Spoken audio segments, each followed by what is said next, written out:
Shalom à toutes et à tous, on est content, on se retrouve avec Dr Michael Gross et on parle bien sûr de la paracha et tu vas nous parler toujours des chansons, des piyutim qui sont liés à ça. C'est mieux à la paracha. Effectivement, on est encore dans le livre de Dvarim. En fait, c'est la dernière étude de l'année Tavshin Pei Daled. La prochaine fois, ce ne sera pas la semaine prochaine, parce que la semaine prochaine, c'est le soir de Rosh Hashanah. Et donc, on se retrouvera l'année prochaine, Tavshin Pei Hei, Shabbat Parashat, qu'est-ce que ce sera? Vezot HaBracha, ce sera déjà, je ne sais pas.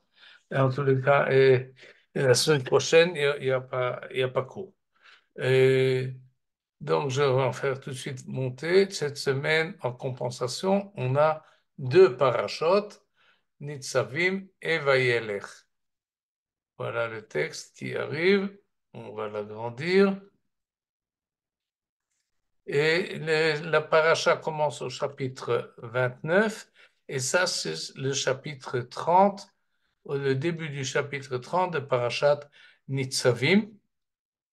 Et vous voyez dans les 10 premiers versets de ce chapitre-là, Vashevota, Veshavta, Veshav, Eshvutcha, Veshav, Tashuv, ki tashuv. On a compris de quoi il s'agit. Il y a un système, une méthode d'étude des chapitres du Tanakh où on cherche ce qu'on appelle Mila Mancha.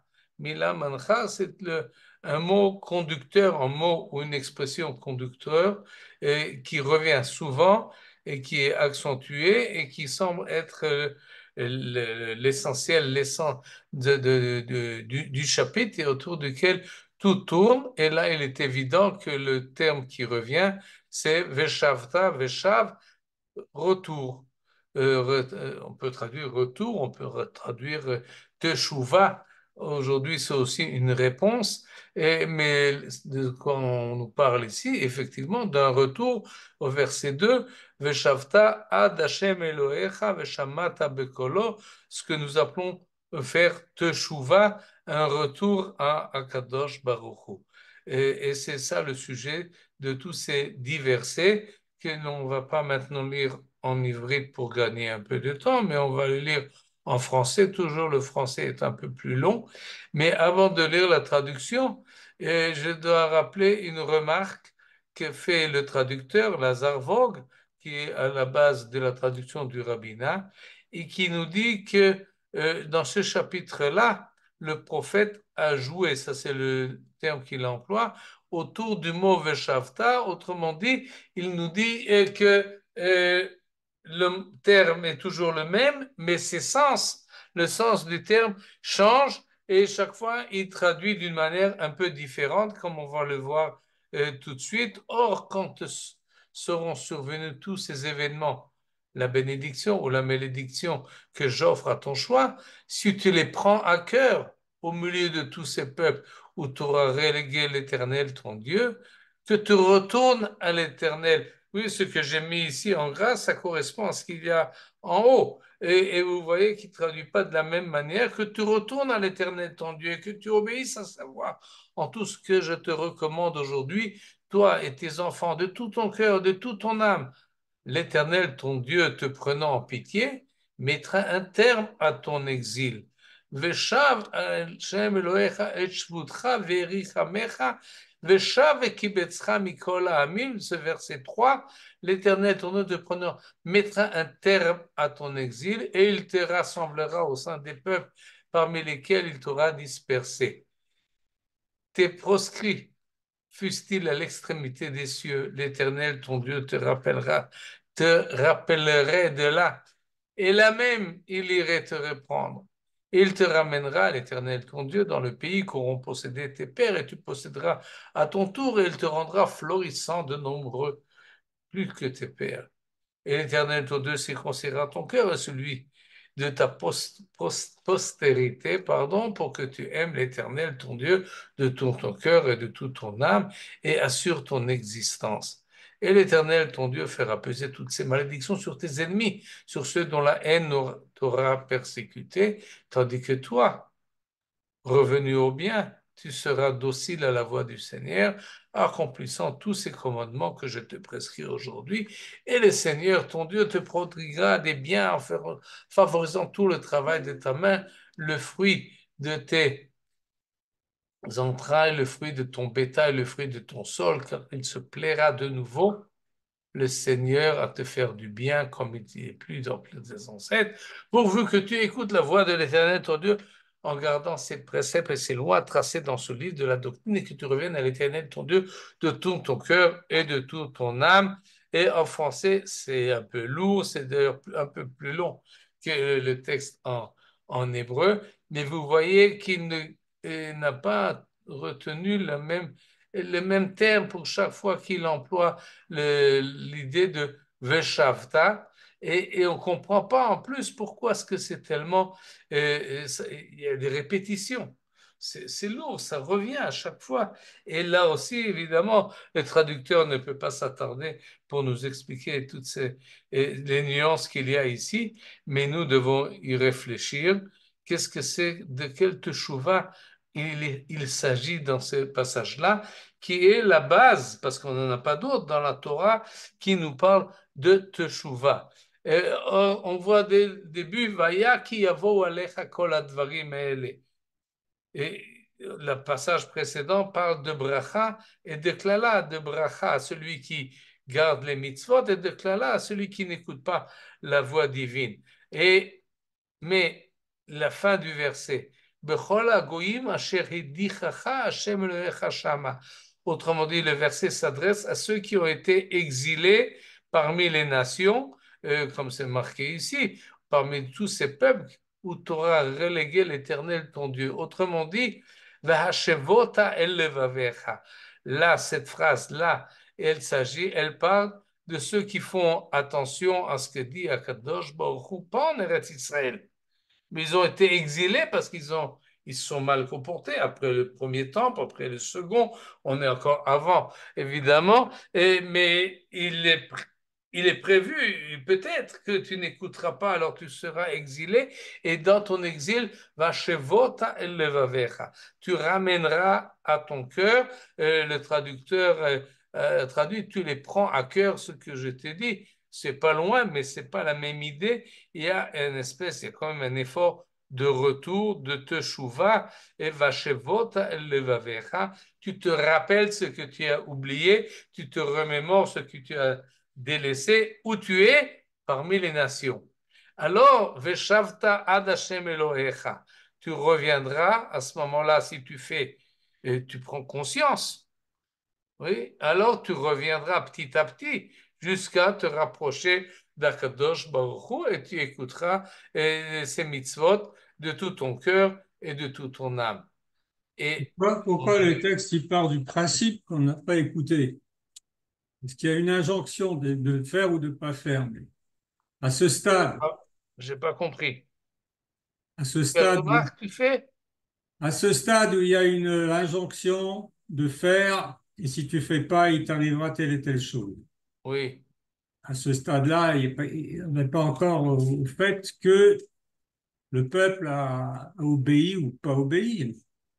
Alors pourquoi on part déjà du principe qu'il y a une teshuva à faire alors qu'il n'y a pas eu, a priori, Non, non, non, forcément. non, non, parce que c'est le verset 1, mais le verset 1 ne commence pas l'histoire juive.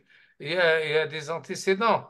Il y a ce qui s'est passé avant. Il y a la bracha ou la klala qui est arrivée, et semble-t-il la klala plutôt que la bracha, puisqu'on parle dans une situation, comme je l'ai expliqué, où le peuple juif se trouve parmi les goïms en dehors de la terre d'Israël. Pourquoi on s'est retrouvé là-bas? Parce qu'on s'est mal comporté. Ça, c'est ce qui est marqué dans le chapitre 29. Donc, on continue. On est en perte, on est en déficit. Et maintenant, on reprend conscience. Ça, c'est Vachevota el levavecha. Tu prends conscience que ta situation n'est pas bonne et tu prends conscience que tu es et tu en es responsable. Et donc, au verset 2, tu reviens vers Akadosh Baruch Hu. On est encore en Chutz Laaretz. Oui, on fait tchouva là-bas parmi les goïms, mais on accepte sur nous toutes les mitzvot pour nous et pour nos enfants, de tous nos cœurs et de toute notre âme. Et à ce moment-là, Veshav Hashem Elohecha et Shvutcha. Qu'est-ce que ça veut dire cette phrase-là? Ça veut dire qu'Akadosh Baruch Hu nous ramène, et on va le lire, te prenant en pitié, mettra un terme à ton exil. Comme ça, il traduit ici. Mais c'est pas. D'abord, il change l'ordre des verbes du verset. Oui, il a mis d'abord la rachamim, d'abord la pitié et ensuite la conséquence. Mais ça, c'est peu importe. Mais ce qui est important, c'est que Veshav Hashem Elohecha et Shvutra, il ramènera ton retour. Autrement dit, il va sortir à ta rencontre et il va te faire revenir. C'est en fait ce que dit la fin du verset. Veshav vekibetzcha mikol ha'amim. Il te rassemblera de parmi toutes les nations. Il t'a envoyé là-bas et maintenant il te ramène ici et te rassemble à nouveau. Veshav vekibetzcha. Veshav et shevutcha. Il te ramène ici, c'est le sens propre du verset.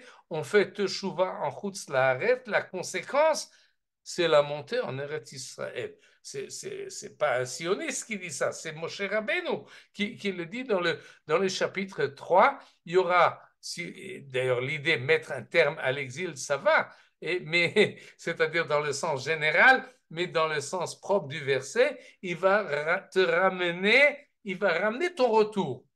Veshav Hashem lecha et shevutra. Il te ramène.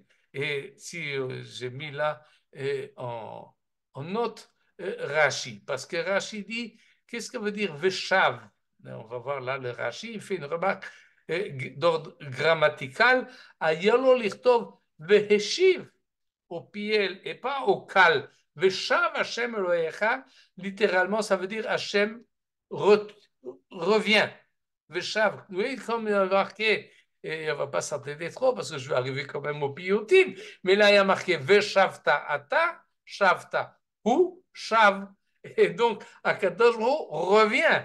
Et c'est pour cela qu'il y a un retour non seulement de nous, mais un retour d'Akadosh Baruch Hu. C'est ce que dit ici Rashi. Et il dit, il aurait dû marquer Veheshiv et Tzvutra. S'il te fait revenir, ça devait être marqué Heshiv et pas Veshav. C'est pour de là que nos sages ont appris que la Shekhinah revient avec le peuple d'Israël.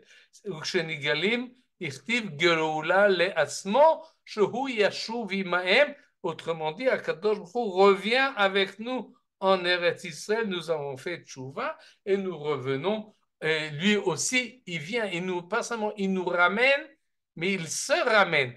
Veshav Hashem Elohecha et Shvutcha, Veshav vekibetzcha, et là il traduit te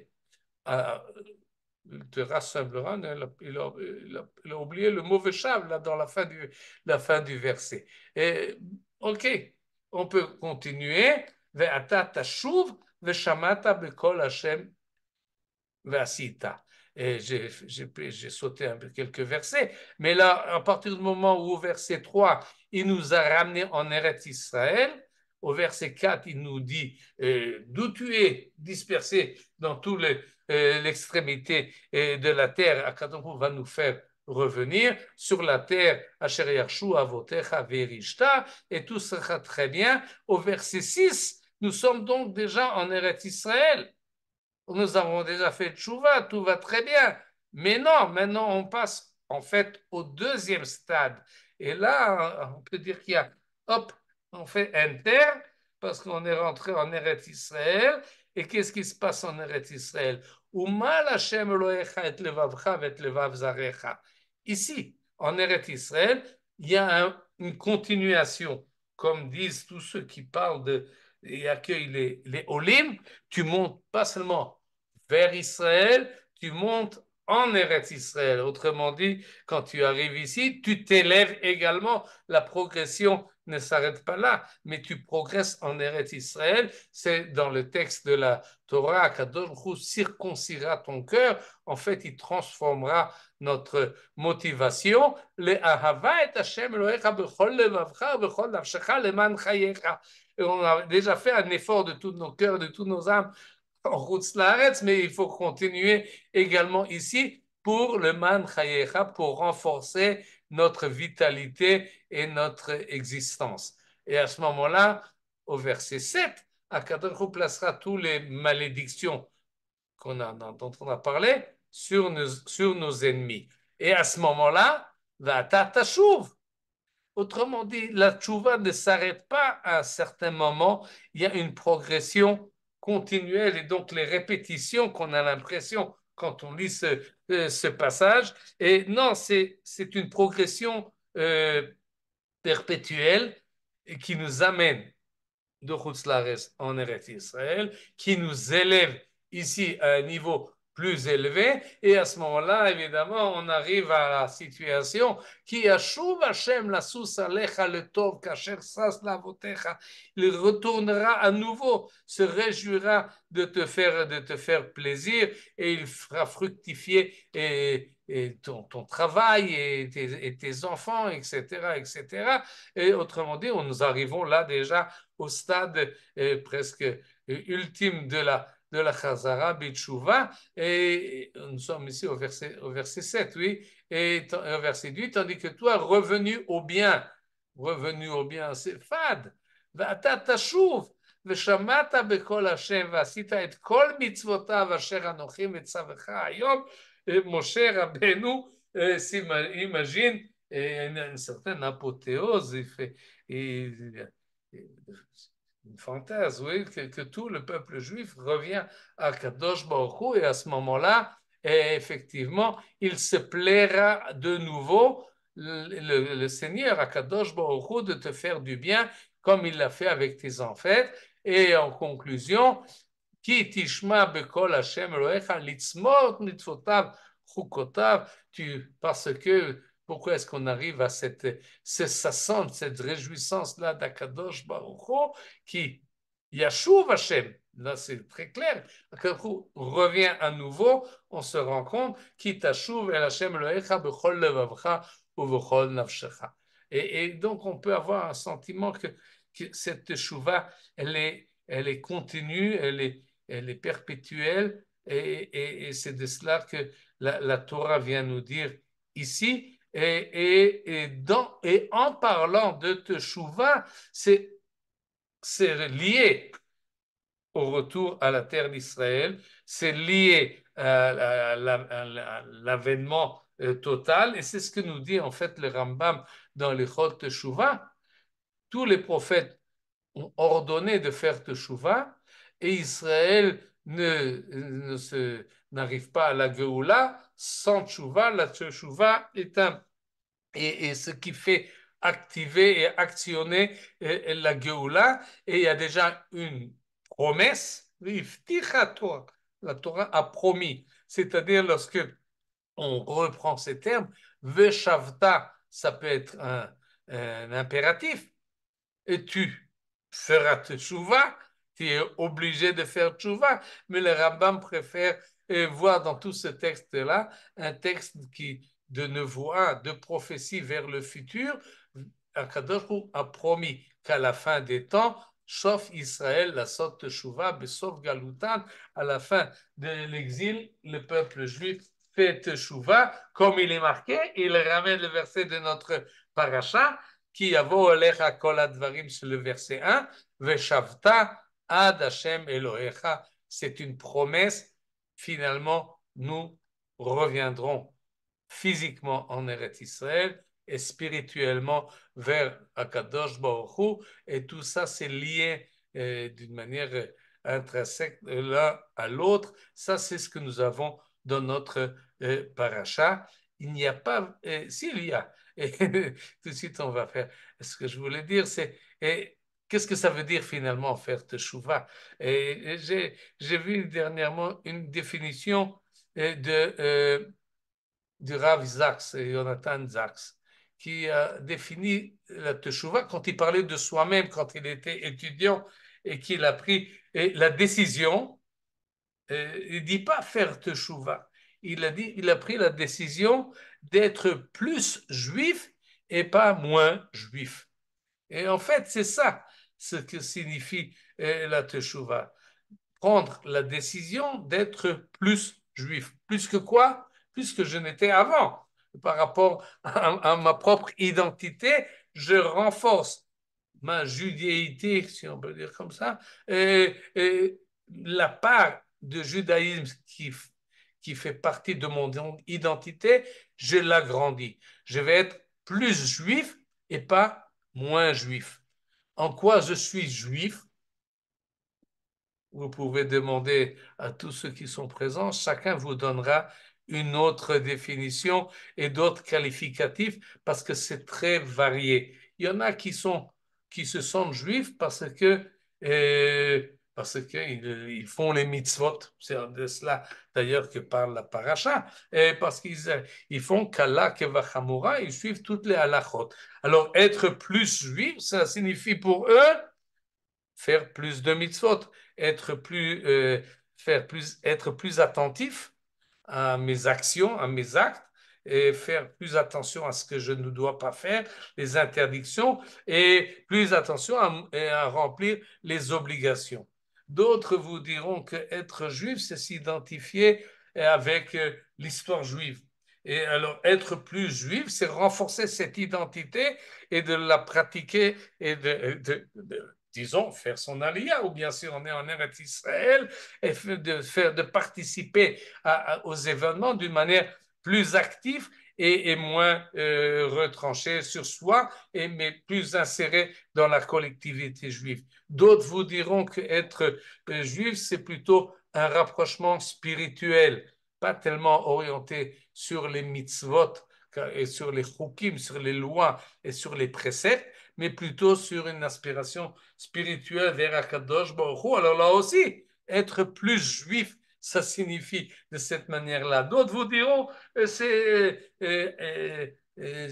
s'identifier avec le peuple juif et l'aider dans tout ce que l'on peut faire. En fait, nous sommes juifs dans tous les domaines et dans tout ce qui concerne la vie. Et donc, lorsque le Rav Zak disait, je vais être plus juif, pour lui, ça signifiait, je vais faire de ma vie, ma vocation sera à partir de ce moment-là, pas de faire des études de physique ou de mathématiques qu'il pensait faire, mais plutôt s'orienter vers la Torah et son enseignement. Et il est devenu rabbin, comme tout le monde le sait, même grand rabbin. Et chacun devient plus juif, chacun dans la direction dans laquelle il pense qu'il faut le faire. Et c'est pour ça que cette définition-là du Rav Zak a un avantage parce qu'il peut s'adresser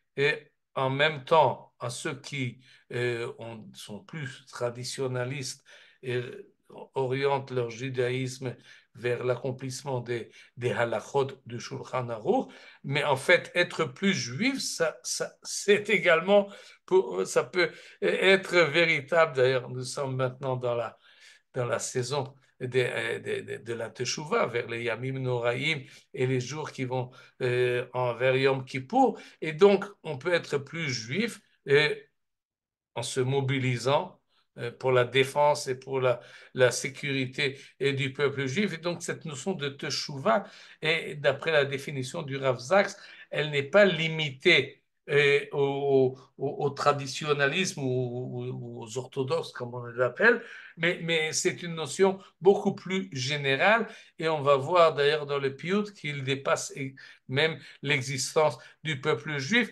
Tout effort de rapprochement vers la vérité ou vers le bien est en fait une teshuva. Et d'ailleurs, toutes les C'est pas tellement définitions, ce que dit. un instant, ces définitions-là ne se contredisent pas du tout, mais évidemment, elles se complètent. elles peuvent se compléter par différentes personnes qui chacun mettent l'accent sur une autre face de leur judaïsme, et elles peuvent se compléter également dans chaque personne individuellement et en réunissant toutes les facettes et en se faisant plus juif. Oui, quelqu'un voulait faire une remarque? Non, je dis, c'est pas tellement ce que dit la Torah. Elle insiste quand même d'abord et surtout sur les mitzvot. Et Oui, tu as raison. c'est pas là à la place de l'autre, mais enfin bon, c'est ce que le Rav Zaks, il est peut-être un peu philosophe, je sais pas. Il me colle à cavode, il me colle à cavode. Alors Mais, moi, hier soir, j'ai assisté à un cours de Tania du Rav Shmerling en hébreu. oui, Et contrairement à Rambam, il disait que bon, dans le Tania, en fait, si, Bekitsour, enfin, je fais, parce que si tu fais si tu fais la ratson d'Akadosh Baruch Hu, ça, c'est ta teshuva, en fait. il fait. Oui, Et tout avec les explications, mais c'est un peu long. Là, excuse-moi, Michael, mais j'ai assisté au colloque des Juifs d'Algérie, magnifique, et ça se terminait un peu tard. Donc là, je t'ai pris un. Rabat. Mais vos remarques sont perspicaces et vous avez raison, parce que dans la Torah, et c'est marqué Veshavta ad Hashem Elohecha. Ouais. Oui, le texte insiste, c'est un texte religieux.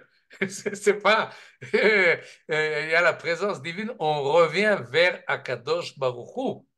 Et il faut pas. Oui, lorsque je prends la définition du Rav Zaks qui dit je deviens plus juif et la notion du divin est un peu effacée et un peu, il faut l'insérer dans le sens juif. Un juif, c'est quelqu'un qui est rapproché de Dieu. Et le rabbin Rav Zaks, il n'est pas mécréant, chas shalom, mais l'avantage quand même, et je reviens là-dessus, de la définition du Rav Zaks de la Teshuvah permet de transmettre cette idée-là à quelqu'un qui n'a pas la tendance à revenir vers une notion du divin, mais alors on dit, mais alors devient quand même plus juif.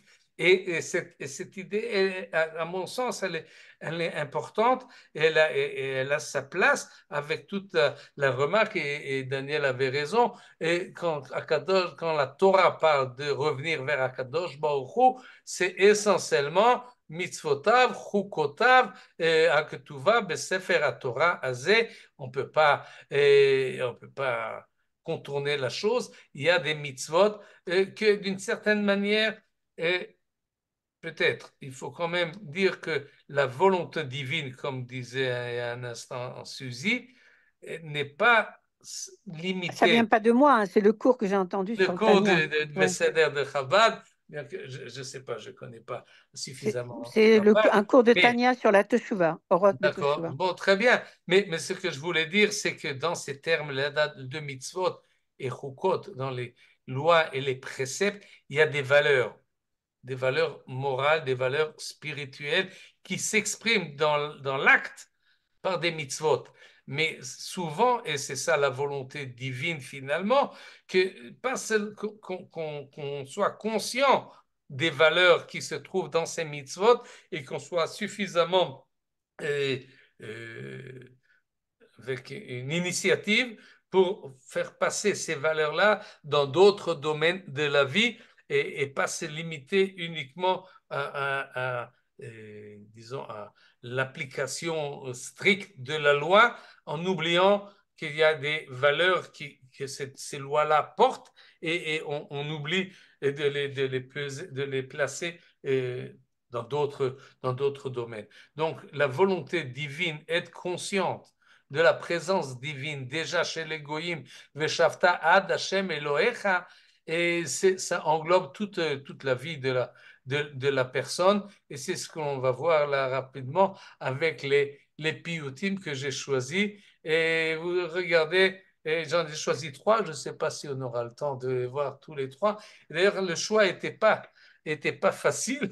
Je devais sélectionner et c'est dommage un peu pour ceux qu'on devrait voir une autre fois. Voilà un piout. Ah ben, Ashkenaz, là. Ashkenaz. Oui, oui, oui, oui, Ashkenaz. Je m'excuse. Mais pas du tout, c'est Non, bien. mais ils sont aussi des juifs, les Ashkenazim. Ça, c'est on appelle ça un piout. En fait, c'est un piout parce que c'est écrit d'une manière poétique et ça fait partie de ce genre littéraire qu'on appelle piout. Mais dans ce genre-là, comme on l'a déjà vu, il y a plusieurs branches. Une des branches, on les appelle les slichot, c'est-à-dire ce qu'on nous exprimons quand on veut faire teshuva. Alors on dit des slichot, on demande à Kadosh slicha, c'est ce que nous disons, et c'est ce que disent les Sfaradim depuis le début du mois de Elul, et c'est que les Ashkenazim commenceront Motzae Shabbat, et ils commenceront entre autres par ce piyut-là de Binyamin ben Zerach, un Ashkenaz. Semble-t-il bien que pas tout le monde est d'accord de son origine, il y en a qui en font un Italien, du nord d'Italie, du sud de l'Italie. Le XIe siècle, l'époque de Rachi, c'est plus ou moins accepté, mais on ne sait pas beaucoup, on ne sait pas grand-chose sur ce poète qui nous a laissé, et pas un ni deux, mais beaucoup de piyutim. Et voilà ce qui est dans cette selicha.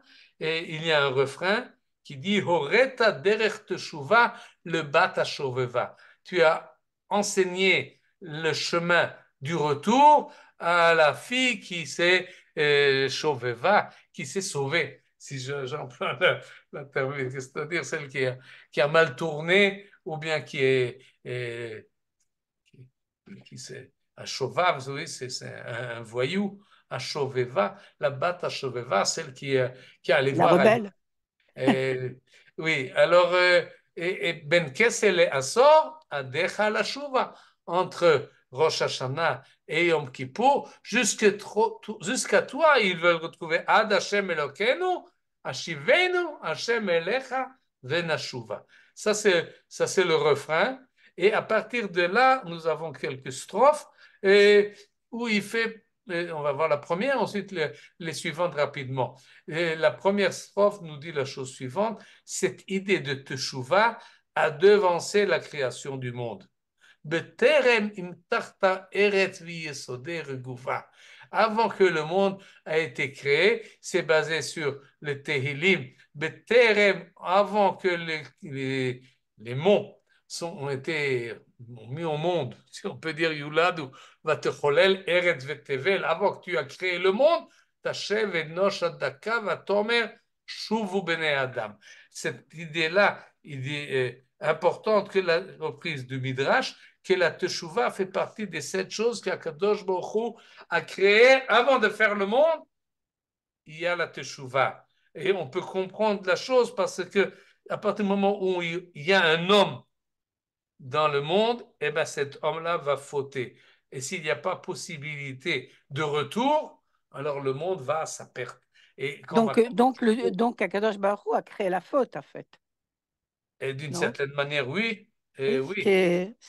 enfin. Mais, mais ça, c'est déjà une idée kabbalique et qui complique la chose entre la Ouais. volonté divine et la liberté, et la liberté de libre arbitre Ouais. de chacun. On ne va pas rentrer dans cette Oui, oui, problématique. oui, non, mais c'est juste une pensée là. Ouais. Oui, oui, très bien. Mais en tous les cas, la teshuva, oui, il y a retour, et possibilité de retour avant même que la création, pour que lorsqu'on fait une faute, on ne pense pas que c'est une faute fatale et une faute originelle que on ne peut pas surmonter.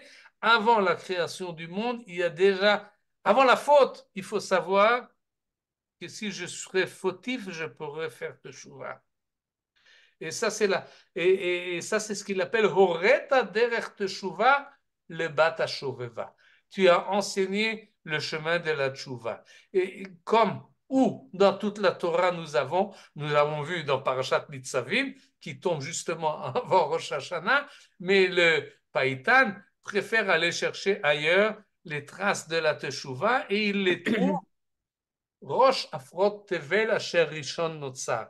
On a déjà parlé il y a quelques semaines que les Païtanim n'aiment pas prononcer les noms des gens tels qu'on a l'habitude de les appeler, mais ils préfèrent leur donner des qualificatifs. C'est ce qu'il fait ici. Celui qui a été le premier de créer par la poussière du monde le premier qui a été créé, comment il s'appelle?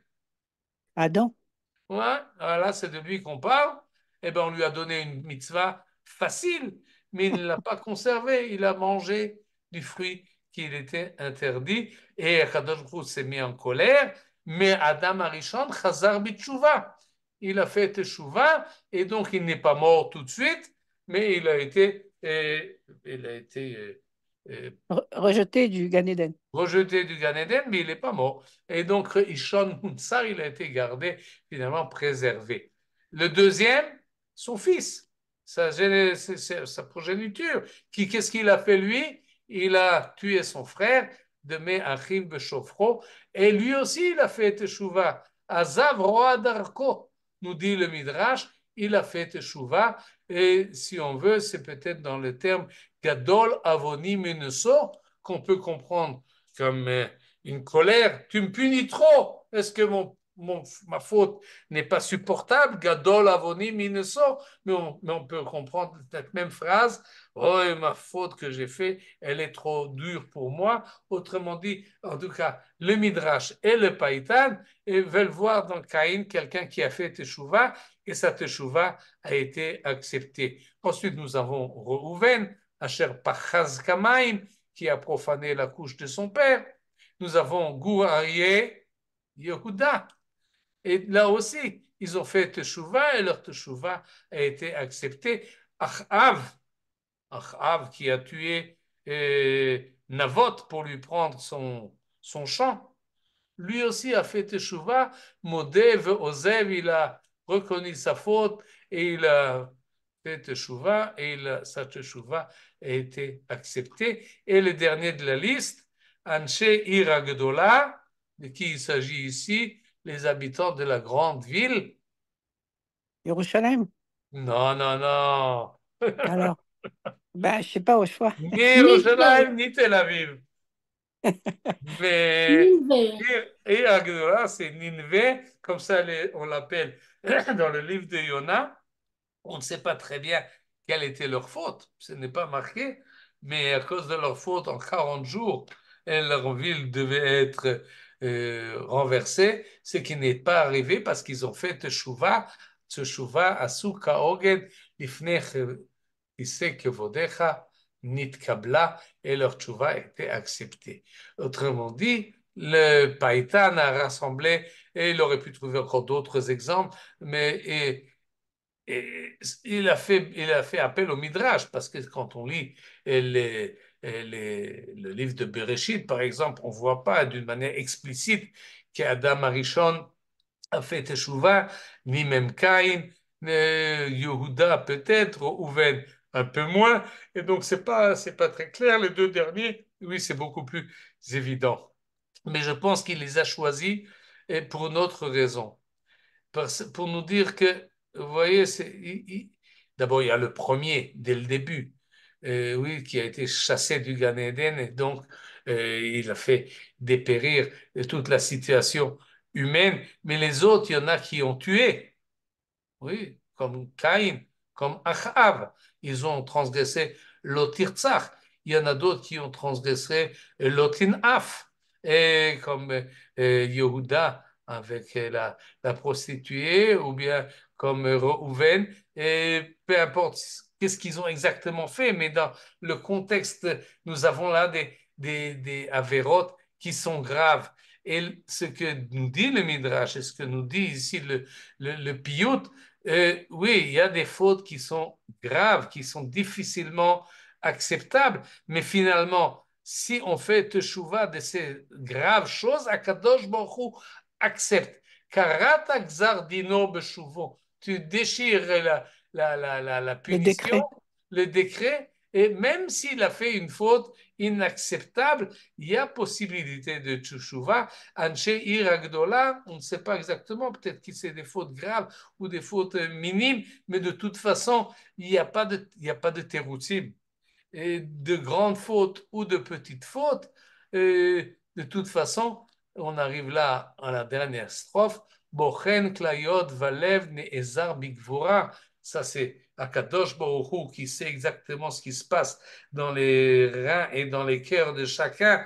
et lui qui est la force de tout, Yada'enu madda lechet be'orach yeshara. Enseigne-nous la sagesse d'aller sur le droit chemin.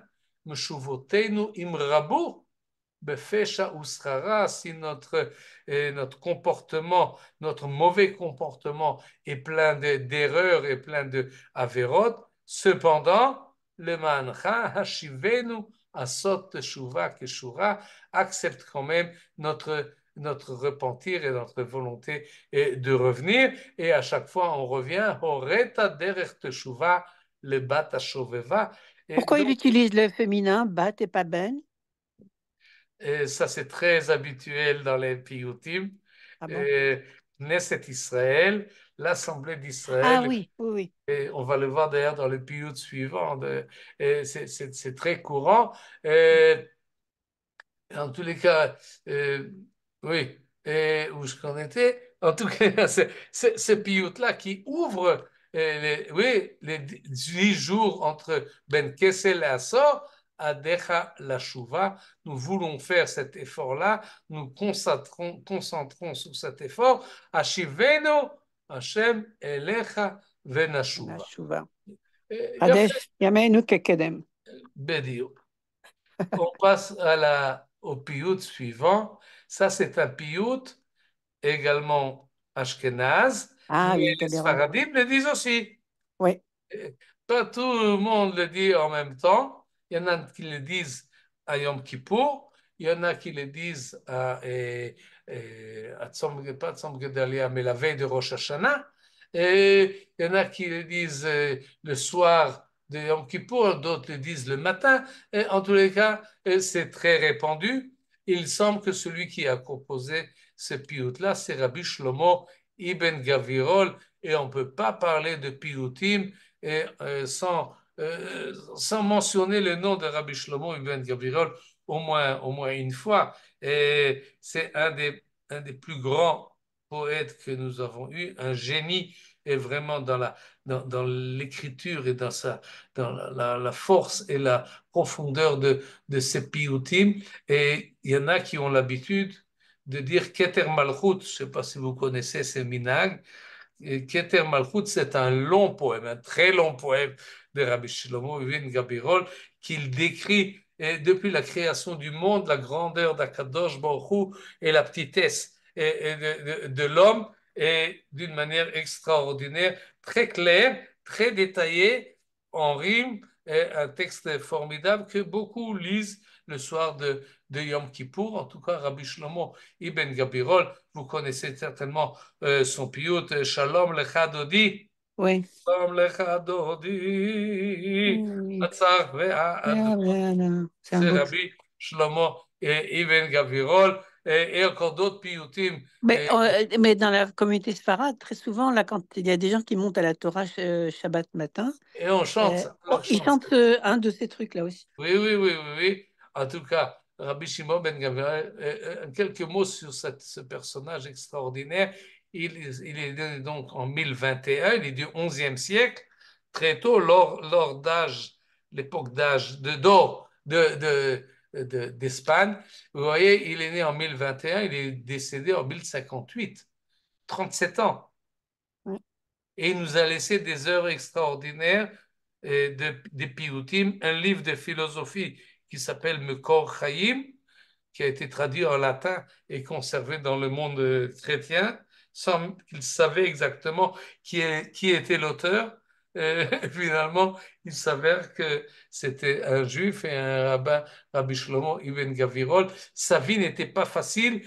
Il était orphelin en bas âge. Il était adopté par des mécènes et qui ont reconnu sa force et ses qualités. Mais son mécène à lui, le premier Yekoutiel, il s'appelait Ibn Abbas, si je ne me trompe pas, Ibn Hassan. Yekoutiel Ibn Hassan, le pauvre a été tué également. Et c'était un richissime. Il avait une position politique très forte. Et c'est à cause de cela que finalement, il a été assassiné dans un renversement politique, comme ça se faisait à l'époque.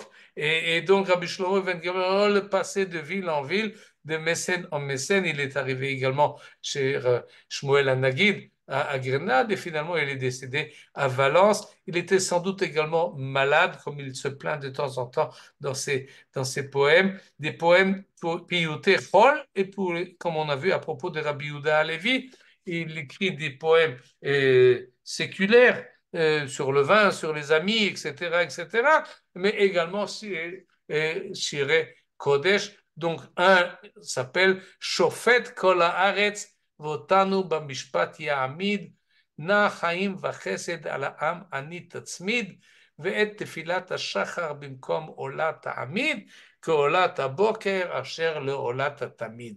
Ce chant, donc, et surtout pour Tfilat Hashachar, donc c'est pour ça que l'on dit à Tfilat Shacharit. Et qu'est-ce que nous disons là? Nous parlons d'Akadosh Baruch Hu qui est le juge.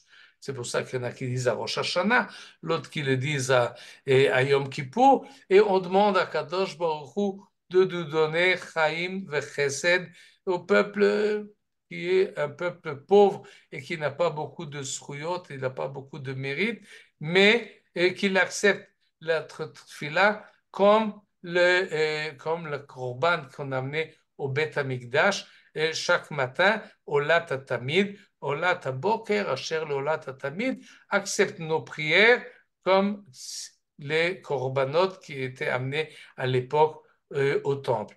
Et en fait, dans ce piyut-là, il y a une allusion, plus qu'une allusion.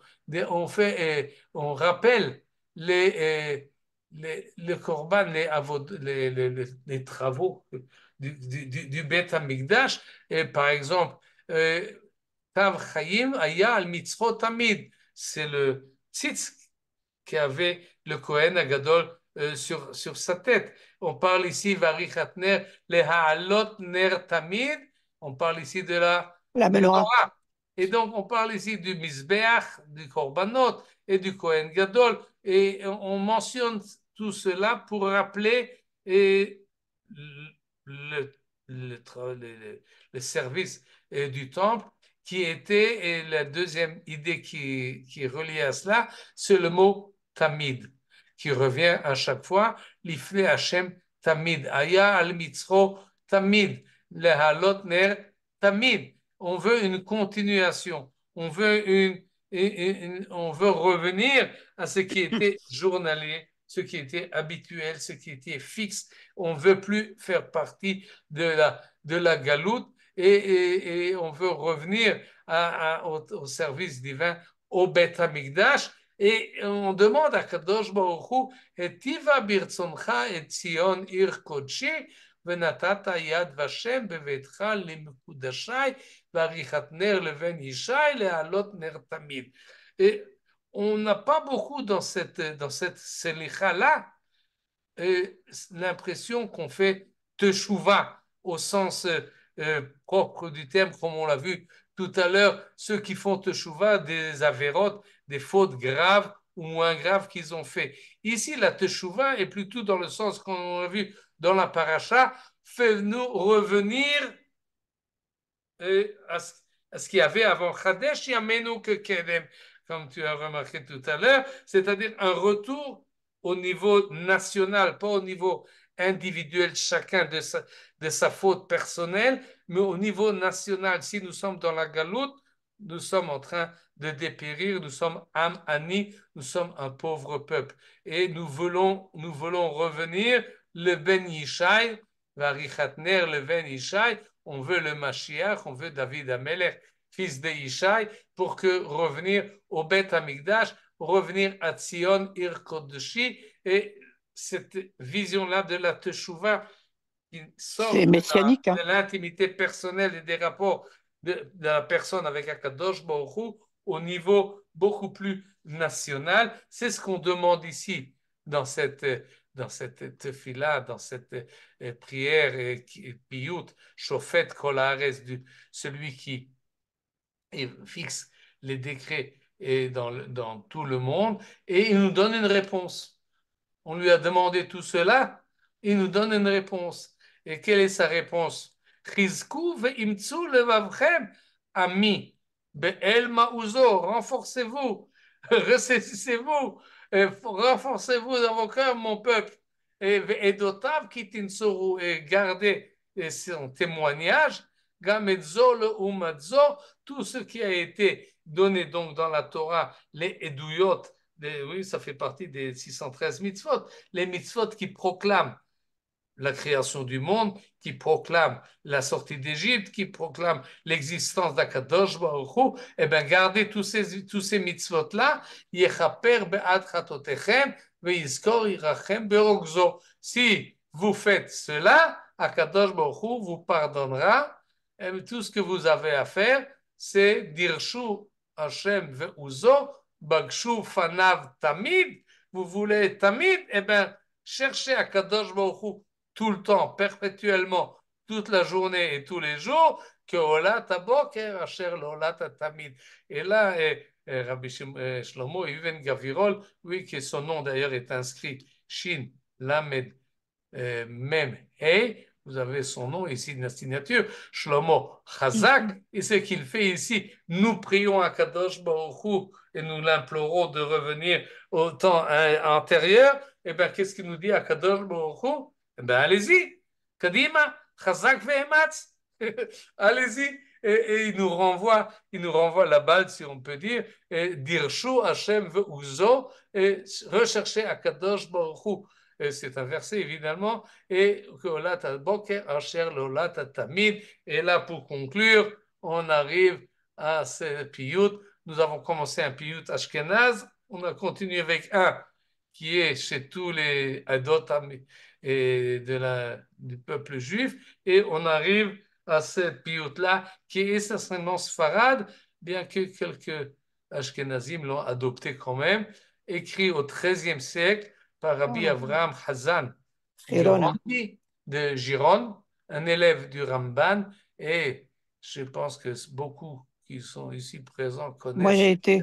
Ouais. Achot ketana tefilotea, Yeah. Orcha ve'ona tehillotea, el narefana la, nerefana le machalotea, tichle shana ve'killotea, ce chant que l'on dit, et au dernier instant de l'année qui s'écoule, on commence avant la tfilat de Arvit, après tfilat mincha, on commence la première strophe, et on fait attention que quand on arrive à la dernière, on est déjà dans la nouvelle année, on passe de l'année, et cette année Tafshin Pei-Daled au Tafshin Pei-He, en chantant ce piyut. Tout de suite, on va l'entendre, j'espère que ça va marcher, mais avant de l'entendre, j'ai mis ici, et on ne va pas l'étudier entièrement, il est relativement connu, mais je vais vous faire remarquer la chose suivante.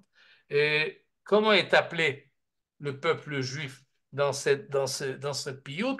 Ça commence par Achot Ketana, la petite sœur. La petite sœur en fait, c'est pris du livre de Shirachirim, et les Malachim, les anges appellent le peuple juif Achot Ketana, notre petite sœur, qui est en train d'organiser et de dresser leurs tfilot et leurs tehilot, et qui demande à Kadosh Baruch Hu, donne-nous guérison de tous nos maux, Tichle Shana ve'killotea, que finisse, s'achève cette année et toutes ces malédictions. Par la suite, Matan Ta'ale Bitra Mibo. Le peuple juif n'est plus appelé la petite sœur, mais elle est appelée la fille. Quand est-ce que tu vas faire monter ta fille du puits? Ou mibet kele ou la tishbor, et de l'endroit où elle a été prise, on peut dire aujourd'hui en otage. Mais évidemment, au XIIIe siècle, et de quoi il s'agit? Il s'agit du peuple juif en galoute. Mibet kele ou la tishbor, faire sauter ses chaînes et le libérer et de la prison dans laquelle elle est enfermée. Tafli Pele Betsetra qui Gibor, fait une chose extraordinaire, fait remarquer ta force en nous faisant sortir et en nous faisant les atem vechale mechalotea, en faisant décimer tous ceux qui, en fait, abîme et gâche et frappe ta fille. Et finalement, on passe de la fille à la kala, Kelulotea, et Zemira Shavat, le chant du peuple juif, et son chant est arrêté. Mais sa volonté est renforcée parce qu'elle recherche la porte Skirvat Doda, elle cherche son amant, ותעביר מלב דאבת נפשה ותסיר לבקש אהבת כלולותיה. Et on est passé de la petite sœur à la fille, et de la fille, on est passé déjà à la fiancée. Et cette progression-là dans le piyut, finalement, nous amène presque à la fin de ce chant, parce que nous sommes encore en galoute. Et cette idée-là que la teshuva est rattachée à la sortie de la galoute, on l'a vu dans la Torah. C'est dans les versets de Moshe Rabbeinu. Ça se trouve dans les Selichot, quand on demande à Kadosh Baruch Hu, Mechila, Slicha, Kapara, étant donné que ces piyutim-là ont été composés dans la diaspora, alors il y a toujours dans une ambiance ambiante de galoute. On ne demande pas seulement libère-nous de nos fautes, mais libère-nous en même temps de la situation politique ou antisémite dans laquelle nous nous trouvons. Amène-la tranquillement. Les nevers, ça, aux endroits où elles doivent séjourner. Rav niznachat midot chevtsa. C'est trop longtemps. On a été abandonné par midot chevtsa. C'est l'amant qu'elle attend. Vehi keporachat alta nivtsa. Elle ressemble à une vigne qui commence à bourgeonner, mais on n'est pas encore en Chutz Laaretz, on n'arrive pas à s'exprimer entièrement. Loivshilu ashkelotea, les grappes de vin n'arrivent pas, les grappes de la vigne n'arrivent pas comment on appelle ça? Alors, les havshil ne deviennent pas, je ne sais plus comment dire en français. En tous les cas, tichle shana vekillotea. Et la dernière strophe, Chizku vegilou kishot germa, la même expression employée par Ibn Gabirol, Chizku veimtsu, renforcement. On finit toujours avec une volonté de progression et d'une manière optimiste. On ne reste pas en galoute, mais on espère s'en sortir. Chizku vegilou kishot germa, renforcez-vous, réjouissez-vous, car le ravage est fini. Le tsur ochilo brito shama, asseyez-vous, mais renforcez-vous sur le rocher. Brito shama qui a conservé il est resté fidèle à son alliance. Ve'ta'alou le Tzion, et vous montrez en Tzion, car Akadosh Hu a dit, solu mesilotea, nivelez maintenant les routes qui l'y mènent, Tachel Shana Uvichotea. Ce chant-là qui est toujours bon et vrai chaque année. Si vous lisez tous ces strophes, vous voyez qu'effectivement, on parle de Betkele, on parle de Bor, on parle des difficultés que nous avons face au peuple qui nous entoure, mais finalement, et Rabbi Shimon Shlomo ben Gavirol, et Rabbi Avraham Hazan, et Rabbi Binyamin ben Zerach étaient dans des conditions beaucoup plus difficiles que la nôtre, et ils étaient quand même optimistes, et ils imploraient à Kadosh Baruch Hu qu'ils les ramènent à Tzion, Tachel Shana Uvichotea, et c'est sur ce chant-là que nous allons donc finir, pas avant que je vous souhaite Shana Razak Tova. alors. Hein. Shana Tova. Les Sfaradim, ils chantent ça à Rosh Hashanah. Oui, oui, Ouais, oui. ouais, ouais. Oui. Alors, dans les Selichot, il y a aussi cette notion de Kélé. On retrouve tous les personnages, Abraham, tout ça, quoi. J'ai pas compris. Dans certaines Selichot, On Oui, retrouve toute cette notion de il était en prison, il était dans la fosse des lions. Alors, il y a tous les personnages bibliques, Abraham et Jacob, hein, et tu as aussi Ezra, tu as. oui, Enfin, on peut dire, on l'a vu d'ailleurs, les slichot, du point de vue de leur langage et de leur style, se basent sur le Tanakh. ouais. Et ils puisent du Tanakh les formules et les idées. Et ça, c'est d'un côté. Mais d'un autre côté, ils sont toujours dans l'actualité vécue dans laquelle ils vivent. Mm. Et donc, il y a toujours un certain mélange, un amalgame. Et d'ailleurs, chacun, tout celui qui prie, c'est comme ça. On ouvre notre sidour qui est ancestral, mais on y met nos pensées qui sont actuelles. Ouais, On et ça fonctionne, ça marche, ça rentre dans les ouais, mots. c'est vrai. Ceux qui ont Mm. composé ces piyutim-là, eux aussi, ils étaient en même temps dans l'axe biblique, qui part de Adam Arishon, qui arrive jusqu'à Melech HaMashiach.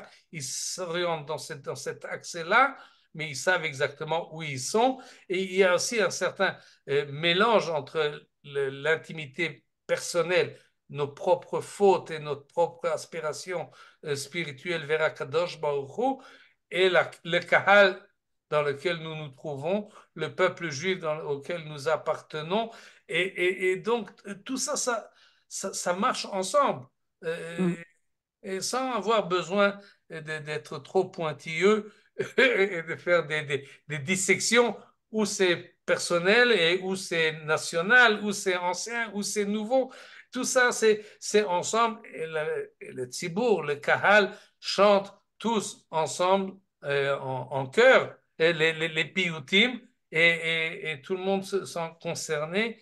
Et Baruch Hashem, c'est ce qui nous donne la force, l'énergie Amen, et amen. l'espoir de continuer et finalement nous arriverons à la Géoula qui a été, comme nous dit le Rambam, Mouftach. Et c'est une chose qui a été promise et certainement ça arrivera très rapidement. Je vais essayer maintenant Amen. vous faire entendre ce piyut.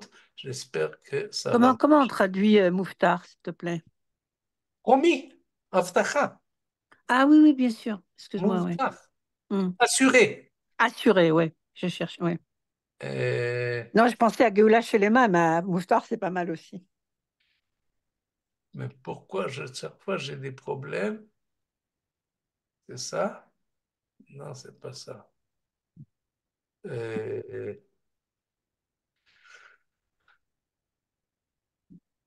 un instant, voilà, ça doit être. Je vais essayer par là. Cher. Non, non, non. C'est pas comme ça. Ah, c'est dommage. Je vais essayer quand même encore une fois.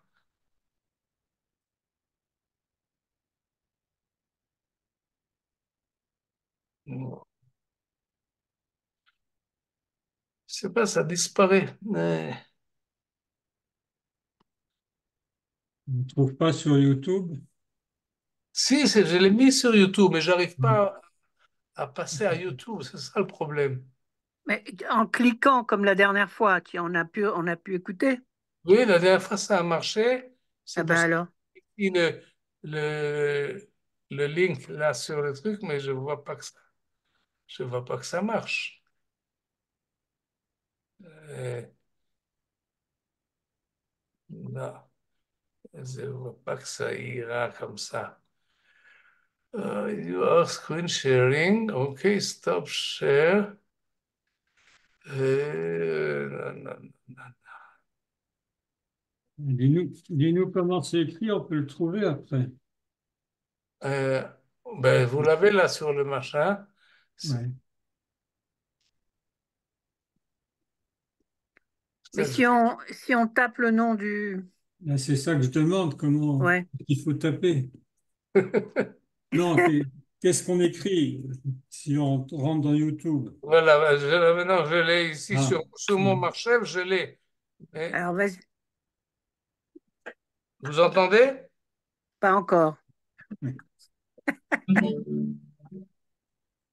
Voilà, mets un peu plus fort. Peut-être vous ne voyez pas, mais vous entendez. Non, Non, attends même. pour Moi, l'instant, non. on n'entend pas. Il y a On eu n'entend juste pas? un petit son. Non? Non, si vous n'entendez pas, ça ne va pas.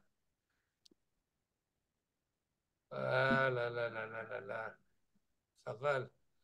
Dis-nous le titre en comment Alors, c'est qu'est-ce que vous écrit. avez vu moi? Mais moi, Hein? top, je ne sais pas comment faire ça. Je vais encore une fois essayer. Qu'est-ce que c'est ça?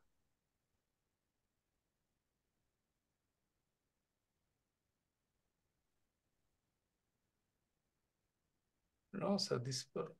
Ah, voilà, c'est là. Ah, voilà, voilà, voilà, ça ira. Ah, vas-y, clique. Maintenant, vous voyez? On voit le texte. Voilà, très bien. Ah, parfait. Toda Rabba. Voilà.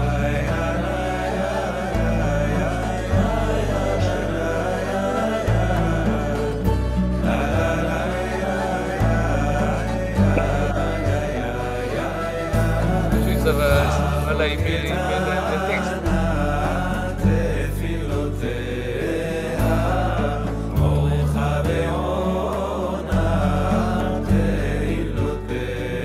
Ça, c'est l'air marocain.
Oula, Toda Rabba. Très Shana joli. Tova, Tikatev. Rachel Shana Uvichotea, que la prochaine année soit meilleure que l'ancienne. Amen. Amen, amen. Bezrat Hashem. Et Très agréable. Kol Très Tov, joli. Toda Rabba, Michael. Shana Bon. Tova, Shana Tova à tout le monde. Chakoa. Shana Tova, Metuka. Kol Tov. Et Chakoa. Besheket. Est-ce que la soirée des Algériens, c'est quand, s'il vous plaît? Ah ben ça a commencé déjà hier et demain il y a encore toute une journée, jeudi. Ça s'appelle le colloque sur les Juifs d'Algérie. C'est par Johan, il peut vous, enfin, à moins que Est-ce je qu'il vous en... y a, est-ce qu'il y a un lien Il y a quelconque? un J'ai pas lien, trouvé. il y a un lien, mais là, je ne sais pas quel est je me rappelle plus, Madame Guigui, quel est votre téléphone. Get. Gage. pardon, oui. Ouais. Je J'ai confonds. j'ai cherché dans les informations habituelles, j'ai pas trouvé le titre de nouveau. Non, c'est-à-dire Aaron, demandez à l'Ilmod, à Aaron, il vous envoie le lien, vous cliquez, et comme vous êtes à Jérusalem, c'est en présentiel et même en Non, online. je suis pas du tout à Jérusalem, pas du tout. Pardon, Non, non. non. Vous demandez comment il s'appelle, Johan. Il vous envoie le lien parce Ok. qu'il avait marqué déjà dans Midreshet. Et puis à Oui, partir de oui, ça, voilà, c'est c'est ça. ça. Ouais. Et aujourd'hui, c'est une première journée déjà? Aujourd'hui, non, ça a commencé hier déjà. C'est sur Ouais. 2 jours. Il reste demain. Et aujourd'hui, non? Toute la journée, c'était toute la journée aujourd'hui de 11h à 20h30. Oh là là, j'ai raté quelque chose alors moi. Mais je pense Ah que ça ben, va être certainement sur les online. Et demain, vous avez à partir de 9h du matin jusqu'à 19h30. Donc, demandez à Johan qui vous envoie le lien. Et comme ça, Toda, vous pouvez le voir. Shana Toda, Tova, merci. avec plaisir. Je ne vous vois pas dans la caméra. Qui vous êtes? Et Suzy Balouka, on s'est déjà parlé. Ah, d'accord, oui, oui, OK? d'accord, là, Bah, des d'accord. fois, je vois pas la caméra parce que, bon, à C'est des pas heures-ci, grave. on est plus du tout visible. Il vaut mieux écouter. Et que Toda Rabba Meod Avec Meod, plaisir. Chakoa. Shana Tova à vous. Pareillement, pareillement, Toda shalom. Rabba. Merci d'avoir visionné cette vidéo. Je vous invite à vous abonner à notre chaîne InMode pour plus de replays, de conférences, de cours, d'interviews. Cliquez sur le bouton juste ici et vous êtes abonné à l'InMode. À très bientôt.